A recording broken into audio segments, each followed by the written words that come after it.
Now, I'm not going to be doing your typical run-of-the-mill speed test here because honestly, doing the boot up, app speed, and browser tests each one by one won't really make more than a split-second difference in most cases. So instead, we're going to be switching it up a little and run each phone as fast as we possibly can through a virtual obstacle course consisting of a boot up test and 12 different apps, and hopefully at the end, all those split-second differences will add up to a definitive winner.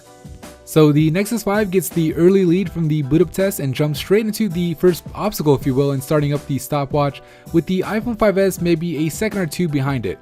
So keep in mind that we are putting both phones through the same exact series of tests here, waiting for each phone to finish loading its task before going on to the next test. Alright, so it looks like the iPhone 5s has caught up a little with both phones loading up Google Earth. And as you can see, the Nexus 5 showed the Earth first, but there is some stuttering going on, whereas on the iPhone 5s, the animation is a lot more smooth.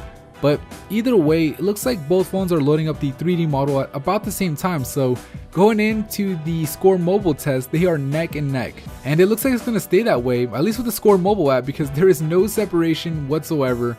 Going into the Netflix app, looks like the iPhone 5s is maybe just a split second ahead of the Nexus 5, and we'll load up this streaming video here to see which one plays it first.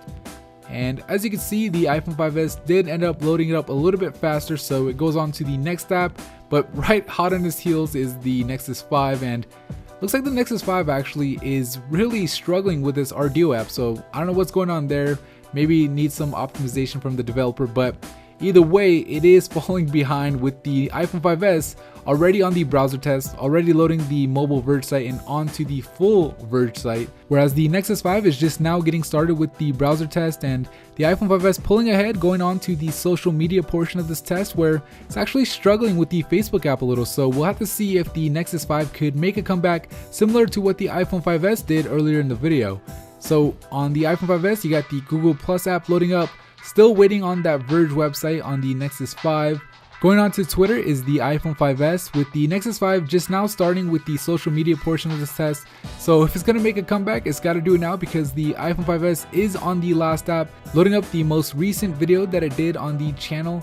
And as you can see, the iPhone 5s did load up the video, so it is just about done. It took 1 minute and 58 seconds from when we first started the stopwatch. And as you can see, the Nexus 5 is still in the YouTube app, trying to load up that last video that I uploaded, and there you go. It finished loading up the video, and for some reason the stopwatch stopped working when I opened it up. But for those of you who want to know, don't worry, I got your back. It finished in 2 minutes and 15 seconds. Alright guys, that's pretty much it for me in this speed test. Like I said in the beginning, you honestly won't notice the difference between the two phones